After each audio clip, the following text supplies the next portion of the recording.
वाहिगुरु जी का खालसा वाहिगुरु जी की फतेह.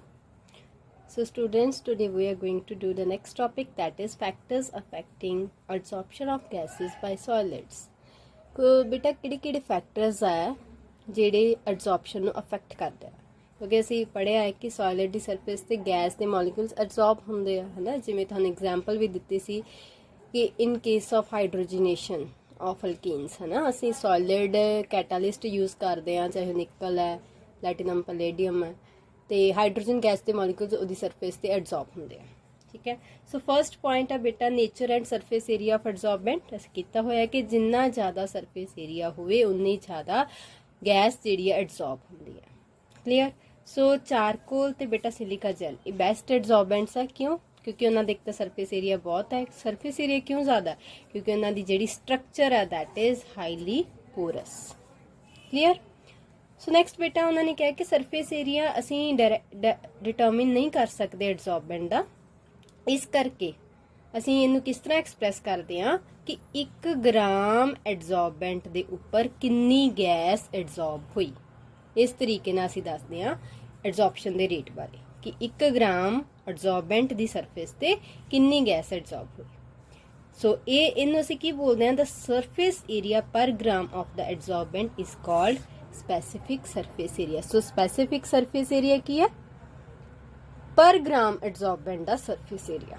1 gram adsorbent का surface area. Clear. So next point is activation of the solid adsorbent. So इसका मतलब की है बेटा एक्टिवेशन करनी, एडजॉर्बेंट की एक्टिवेशन होनी. ਇਹਦਾ मतलब है कि एडजॉर्बिंग पावर ਵਧਾਉਣੀ एडजॉर्बेंट ਦੀ. ठीक है.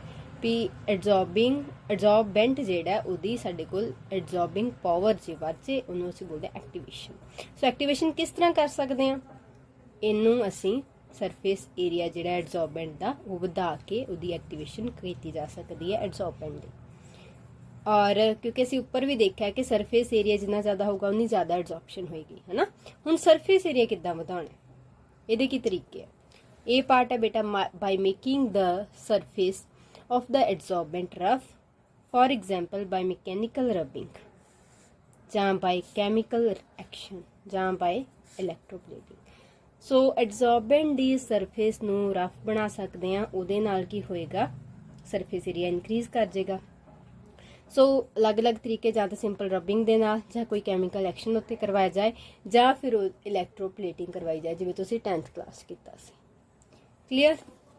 ਸੋ ਨੈਕਸਟ ਹੈ ਬੇਟਾ ਬੀ ਪਾਰਟ. ਕਿਸ ਤਰ੍ਹਾਂ ਹੋਰ ਸਰਫੇਸ ਏਰੀਆ ਵਧਾ ਸਕਦੇ ਹੋ? ਬਾਈ ਸਬ ਡਿਵਾਈਡਿੰਗ ਦਾ ਐਡਜ਼ੌਰਬੈਂਟ ਇਨਟੂ ਸਮਾਲਰ ਪੀਸਿਸ. ਛੋਟੇ ਛੋਟੇ ਟੁਕੜਿਆਂ 'ਚ ਐਡਜ਼ੌਰਬੈਂਟ ਨੂੰ ਤੁਸੀਂ ਡਿਵਾਈਡ ਕਰ ਸਕਦੇ, ਤੋੜ ਸਕਦੇ ਹੋ. ਬਾਈ ਰਿਮੂਵਿੰਗ ਦ ਗੈਸਿਸ ਆਲਰੇਡੀ ਐਡਜ਼ੌਰਬ, ਜਾਂ ਫਿਰ ਐਡਜ਼ੌਰਬੈਂਟ ਦੀ ਸਰਫੇਸ ਤੇ ਆਲਰੇਡੀ ਜਿਹੜੀਆਂ ਗੈਸਿਸ ਐਡਜ਼ੌਰਬ ਹੋਈਆਂ ਨੇ ਉਹਨਾਂ ਨੂੰ ਰਿਮੂਵ ਕਰ ਸਕਦੇ ਹੋ. ਠੀਕ ਹੈ. ਤੇ ਗੈਸਿਸ ਨੂੰ ਰਿਮੂਵ ਕਿੱਦਾਂ ਕਰ ਸਕਦੇ ਹੋ? ਤੁਹਾਨੂੰ ਪਤਾ ਕਿ ਜਾਂ ਤਾਂ ਤੁਸੀਂ ਪ੍ਰੈਸ਼ਰ ਘਟਾ ਦਿਓ ਜਾਂ ਫਿਰ ਟੈਂਪਰੇਚਰ ਵਧਾ ਦਿਓ. Activation of charcoal is done by heating. हुण चारकोल की एक्टिवेशन किद्दां कीती जांदी है? उन्हें हीट किया जाता है सुपर हीटड स्टीम विच जां फिर वैक्यूम दे विच. और टैंपरेचर कितना हुंदा है? 623. तो हाई टैंपरेचर 1273 हाई टैंपरेचर ते एक्टिवेशन की जाती है चारकोल की. क्लीयर. सो नैक्सट है बेटा third point is third factor है nature of the gas being adsorb. जिहड़ी गैस एडजॉर्ब हो रही है ਉਹਦੀ नेचर किद्दां दी है? ਇਹਦੇ ਵਾਸਤੇ ਵੀ ਅਸੀਂ ਡਿਸਕਸ ਕੀਤਾ ਸੀ ਕ੍ਰਿਟੀਕਲ ਟੈਂਪਰੇਚਰ ਦਾ ਕਨਸੈਪਟ ਆਉਣਾ ਇਹਦੇ ਵਿੱਚ. ਸੋ ਸਾਨੂੰ ਪਤਾ ਡਿਫਰੈਂਟ ਗੈਸਿਸ ਜਿਹੜੀਆਂ ਉਹ ਡਿਫਰੈਂਟ ਐਕਸਟੈਂਟ ਤੱਕ ਐਡਜ਼ੌਰਬ ਹੁੰਦੀਆਂ, ਹੈ ਨਾ, ਕਿਸੇ ਐਡਜ਼ੌਰਬੈਂਟ ਦੀ ਸਰਫੇਸ ਤੇ. ਟੈਂਪਰੇਚਰ ਸੇਮ ਹੋਵੇ ਬਟ ਹਾਈਡਰੋਜਨ ਅਲੱਗ ਉਹਦੀ ਐਡਜ਼ੌਰਪਸ਼ਨ ਰੇਟ ਹੋਏਗਾ, ਨਾਈਟ੍ਰੋਜਨ ਦਾ ਅਲੱਗ, ਕਾਰਬਨ ਡਾਈਆਕਸਾਈਡ ਦਾ ਅਲੱਗ, ਸਲਫਰ ਡਾਈਆਕਸਾਈਡ ਦਾ ਅਲੱਗ. ਸੋ ਇੱਥੇ ਅਸੀਂ ਕ੍ਰਿਟੀਕਲ ਟੈਂਪਰੇਚਰ ਦੀ ਗੱਲ ਕਰਾਂਗੇ. ਕ੍ਰਿਟੀਕਲ ਟੈਂਪਰੇਚਰ ਕੀ ਹੈ? ਉਹ ਵਾਲਾ ਘੱਟ ਤੋਂ ਘੱਟ ਟੈਂਪਰੇਚਰ ਜਿਹਦੇ ਉੱਪਰ ਜਿੱਤੋਂ ਜ਼ਿਆਦਾ ਅਗਰ ਆਪਾਂ ਕਰ ਦਈਏ ਤੇ ਗੈਸ ਜਿਹੜੀ ਲਿਕੁਇਫਾਈ ਨਾ ਕੀਤੀ ਜਾ ਸਕੇ. ਠੀਕ ਹੈ. ਭਾਵੇਂ ਜਿੰਨਾ ਮਰਜ਼ੀ ਤੁਸੀਂ ਉੱਥੇ ਪ੍ਰੈਸ਼ਰ ਅਪਲਾਈ ਕਰ ਲਓ ਪਰ ਗੈਸ ਉਸ ਟੈਂਪਰੇਚਰ ਤੋਂ ਉੱਤੇ ਲਿਕੁਇਫਾਈ ਨਹੀਂ ਹੋ ਸਕਦੀ. ਸੋ ਗੈਸਿਸ ਵੱਖਰੀਆਂ ਵੱਖਰੀਆਂ ਦਿੱਤੀਆਂ, hydrogen, nitrogen, carbon dioxide, ammonia, sulphur dioxide. Volume ਕਿੰਨਾ ਐਡਜ਼ੌਰਬ ਹੋ ਰਿਹਾ ਕਿਸੇ ਵੀ ਗੈਸ ਦਾ? सॉरी ਇਹਦਾ ਕਿੰਨਾ ਵੋਲੀਅਮ ਹੋ ਰਿਹਾ ਐਡਜ਼ੌਰਬ ਕਿਸੇ ਵੀ ਸੋਲਿਡ ਸਰਫੇਸ ਤੇ? ਜਿਵੇਂ ਹਾਈਡਰੋਜਨ ਹੋ ਰਹੀ ਹੈ 4.7, ਨਾਈਟ੍ਰੋਜਨ ਦੇ 8.0 ml, ਇਹਦੇ 48, 181, 380. ਕ੍ਰਿਟੀਕਲ ਟੈਂਪਰੇਚਰ ਦੀ ਗੱਲ ਕਰੀਏ ਤੇ ਹਾਈਡਰੋਜਨ ਦਾ ਕ੍ਰਿਟੀਕਲ ਟੈਂਪਰੇਚਰ 33 ਕੈਲਵਿਨ ਦੇ ਵਿੱਚ ਬੇਟਾ नाइट्रोजन का 126, कार्बन डाइऑक्साइड का, दैन अमोनीया, दैन सल्फर डाइऑक्साइड। ठीक है, हुण तुसीं की देख रहे हो, की ऑबजर्व कर रहे हो कि इधर नूं जांदा क्रिटिकल टैंपरेचर इंक्रीज कर रहा है ना। जिन्ना ज़्यादा टैंपरेचर इंक्रीज करेगा, मतलब देखो 33 कैलविन बेटा अचीव करना बड़ा औखा है, बट 430 कैलविन अचीव करना सौखा है, क्योंकि तुहानूं पता है 0 डिग्री सैल्सीयस होवे ते 273 कैलविन हुंदा।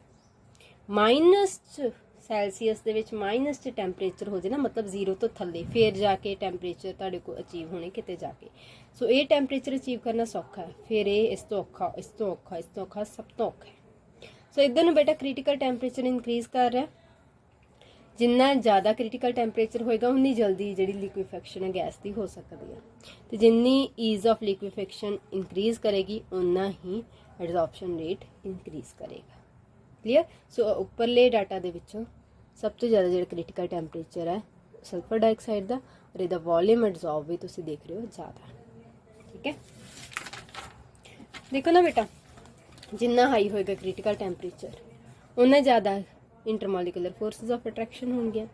ठीक है, सो उन्नी ही गैस जी ईजिली लिक्विफाई हो जाएगी। क्यों? क्योंकि देखो इंटरमोलिकुलर फोर्सेस ऑफ अट्रैक्शन ज़्यादा तो एडजॉर्प्शन ज़्यादा, ये तुहानूं पता ही है। ठीक है, because of greater attraction of gas molecules on the surface of adsorbent more is the adsorption. Clear. जितनी ज़्यादा अट्रैक्शन होगी उन्नी ज़्यादा एडजॉर्प्शन होएगी। नैक्सट फैक्टर इज बेटा टैंपरेचर। एडजॉर्प्शन घटती है बेटा टैंपरेचर वधाउण दे नाल। मैं तुहानूं कल भी दस्सिया सी, जिवें 1 ग्राम चारकोल है वो नाइट्रोजन गैस एडजॉर्ब करता है। टैंपरेचर अलग अलग दिते हैं, 273, 244, 195। अमाउंट ऑफ गैस जी एडजॉर्ब हो रही है 10 ml, 20, 40। सो की देख रहे हो, टैंपरेचर घट रहा है, गैस ज़्यादा एडजॉर्ब हो रही। क्लीयर। सो गैस मान लो एडजॉर्बेंट है, सॉलिड एडजॉर्बेंट है जिहदी सरफेस ते गैस के मॉलिक्यूल्स एडजॉर्ब होने हैं। इधर फॉरवर्ड है, इधर बैकवर्ड है। Gas adsorbed on solid plus heat. So बेटा जिहड़ा फॉरवर्ड है एडजॉर्प्शन इन मतलब एक हिसाब दे कंडेंसेशन है, तो बैकवर्ड जी इवैपोरेशन मतलब डिजॉर्प्शन हो रही है। ठीक है, so increase of temperature decreases the adsorption and vice versa. ज्यों ज्यों तुसीं टैंपरेचर वधाओगे तो की होएगा बेटा, एवैपोरेशन होएगी। इवैपोरेशन होएगी, एडजॉर्प्शन घटेगी, बैकवर्ड आऊगी रिएक्शन, डिजॉर्प्शन होनी स्टार्ट हो जाएगी। सो यही तो ली शैटलियर प्रिंसीपल कहता है ना, क्योंकि हीट ऑलरेडी बाहर निकल रही है तो तुसी टैंपरेचर होर वधाता तो किहड़ी रिएक्शन होएगी, फॉरवर्ड तो होएगी नहीं, क्योंकि फॉरवर्ड होने दे लई हीट बाहर निकलनी चाहिए है, हीट अंदर नहीं आनी चाहिए। सो टैंपरेचर प्रोवाइड कर रहे हो, हीट इनवॉल्व हो रही है, तो वो वास्ते बैकवर्ड रिएक्शन ही होएगी, डिजॉर्प्शन जी स्टार्ट हो जाएगी। क्लीयर। सो आ ली शैटलियर बेटा तुसी +1 च भी कीता होया, तुहानूं पता होएगा equilibrium chapter they which. Clear this point. Okay बेटा, नैक्सट लास्ट पॉइंट है बेटा प्रैशर। टैंपरेचर कॉन्सटेंट रखो तो प्रैशर इंक्रीज करी जाओ, एडजॉर्प्शन ऑफ गैस वधूगी। एक कॉन्सटेंट टैंपरेचर की मैं गल करें। हुण देखो बेटा कर्व तो तुहानूं पता लगेगा ग्राफ तो, एक्स एक्सिस दे लॉन्ग बेटा मैं प्रैशर लै रही हाँ। ठीक है, वाई एक्सिस दे लॉन्ग मैं की लै रही हाँ, nitrogen adsorbed in millilitre. Pressure unit centimetre of H G है। हुण देखो एक कर्व आ बेटा नीचे वाली 0 डिग्री सैल्सीयस, जान नूं तुसीं 273 भी कह देंगे हो, 0 डिग्री सैल्सीयस ते। ठीक है, प्रैशर तुसीं कंसिडर कर लो 40 वाला। 40 के सामने देखो कर्व ते आ वाला पॉइंट आ रहा, तो इधरों देखो किन्नी नाइट्रोजन एडजॉर्ब हो रही, 10 तो थोड़ी जी उत्ते है, मतलब 12 या 14 इत्थे कर रही, 14 कदे लगे इन्नी गैस एडजॉर्ब हो रही। हुण तुसीं की करो, प्रैशर वधा दो। इत्थे देखो 60 ते देखो, 60 के सामने गैस एडजॉर्ब जी हुई वो 17-18 के लागे आ रही वाली। इट मीनस प्रैशर, टैंपरेचर मैं कॉन्सटेंट ही रखा, इक्को कर्व की बेटा गल कर रही। टैंपरेचर मैं कॉन्सटेंट रखा 0 डिग्री सैल्सीयस, उत्थे ज्यों ज्यों मैं प्रैशर वधा रही एडजॉर्प्शन वध रही। नाइट्रोजन का कितना वॉल्यूम जो एडजॉर्ब हो रहा है उसकी जी ML है कंसनट्रेशन जी वध रही। एक पॉइंट है कि बेटा कॉन्सटेंट हो जाता रेट, इदा इस कर्व का भी कॉन्सटेंट, इदा भी रेट ऑफ एडजॉर्प्शन कॉन्सटेंट हो जाता जो सरफेस पूरी कवर हो जाए, है ना, जो सॉलिड एडजॉर्बेंट की सरफेस कवर हो जाए। ठीक है, गैस के मॉलिक्यूल्स लग गए उस तो बाद सरफेस नहीं मिल रही होर नवे मॉलिक्यूल्स ने, उत्थे इक्विलिब्रियम अटेन हो जाता है ना। सो नैक्सट कर्व बेटा देखो 244 कैलविन ਜਾਂ -29 डिग्री सैल्सीਅस। ਹੁਣ ਟੈਂਪਰੇਚਰ ਅਸੀਂ ਘਟਾਇਆ, ਅਸੀਂ ਪਿਛਲੇ ਪੁਆਇੰਟ 'ਚ ਪੜ੍ਹ ਚੁੱਕੇ ਹਾਂ ਟੈਂਪਰੇਚਰ ਘਟਾਉਣ ਦੇ ਨਾਲ ਐਡਜ਼ੌਰਪਸ਼ਨ ਵੱਧਦੀ ਹੈ।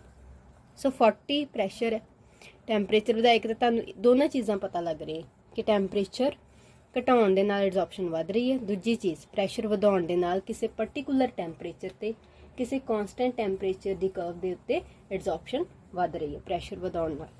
ਸੋ ਬੇਟਾ ਦੇਖੋ ਆਹ ਵਾਲੀ ਕਰਵ ਸੈਕਿੰਡ, ਇਹਦੇ ਵਿੱਚ 244 ਕੈਲਵਿਨ ਤੇ ਗੱਲ ਕੀਤੀ ਗਈ ਹੈ।